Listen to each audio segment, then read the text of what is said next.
फडणवीस यांची आमदारकीच रद्द झाल्यावर त्याचा मोठा परिणाम।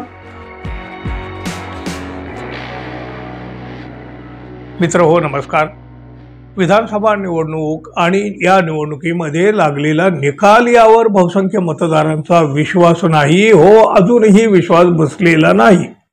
शंका, संशय, आरोप, दावे सगळं काही जसेच्या तसं आहे। निवडणुकीमध्ये काही गैरप्रकार करण्यात आलेले आहेत, मोठी हेराफेरी झालेली आहे आणि त्याच्याच मदतीने हे निकाल लावण्यात आलेले आहेत विधानसभा निवडणुकीचे। असा आरोप राजकीय विरोधकांचाच नाही हो, तर बहुसंख्य सामान्य मतदारांचाही तोच आक्षेप आहे। महाराष्ट्रात स्थापन झालेलं सरकार हे लोकांनी निवडून दिलेलं सरकार नाही, तर ते ईव्हीएम ने आणलेलं सरकार आहे। अशा प्रकारच्या ढीगभर प्रतिक्रिया रोज सोशल मीडियावर पाहायला मिळतात। तुम्हीही पाहत असाल, कदाचित त्यातल्या काही प्रतिक्रिया तुमच्या सुद्धा असतील।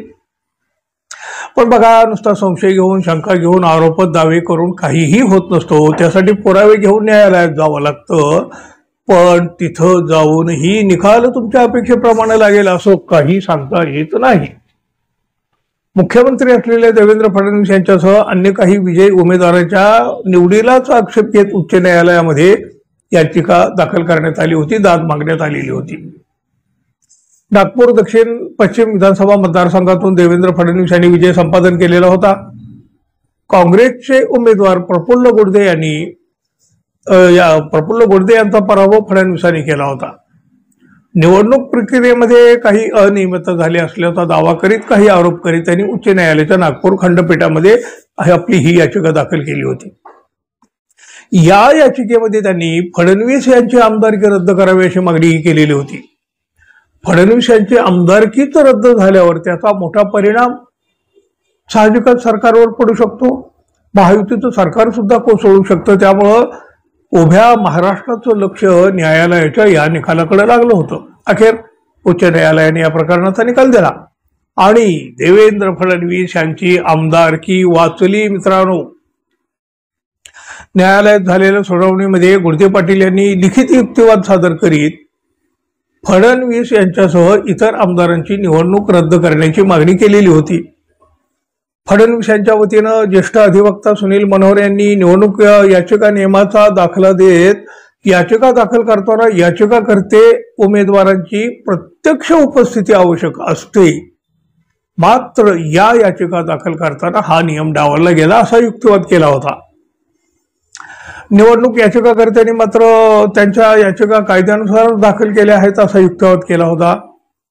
दोन्ही पक्षाच्या युक्तिवादाच्या नंतर न्यायमूर्ती प्रवीण पाटील यांच्या खंडपीठानं निर्णय राखीव ठेवला होता आणि त्यानंतर आता त्यांनी काल हा निकाल दिला। उच्च न्यायालयानं तांत्रिक कारणावरून ही याचिका फेटाळून लावलेली आहे। याचिकाकर्ते उमेदवार याचिका दाखल करताना प्रत्यक्षात उपस्थित नव्हते, हा युक्तिवाद न्यायालयानं मान्य करीत फडणवीस यांच्या बाजूने निर्णय दिला। उच्च न्यायालयाच्या निर्णयामुळे फडणवीस यांची आमदारकी आणि पर्यायानं मुख्यमंत्री पदावरील धोका टळलेला। न्यायालयाने दिलेल्या निकालाबाबत आपण काही मतांतर असं काही व्यक्त करू शकत नाही, पण एक मात्र लक्षात घ्यायला हवं मित्रांनो, ही याचिका केवळ तांत्रिक कारणावरून फेटाळून लावण्यात आलेली आहे। म्हणजे कदाचित अजूनही पुढचे मार्ग बंद झालेले आहेत असं नाही। याचिकाकर्त्याचे मूळ आक्षेप आहेत ते निवडणुकीत झालेल्या अनियमिततेबाबत। इथं मात्र याचिका दाखल करताना याचिकाकर्त्यांची उपस्थिती आवश्यक असते आणि तो नियम पाळला गेला नाही, म्हणून ही याचिका फेटाळली गेली आहे। ही लक्षात घेण्याची बाब आहे।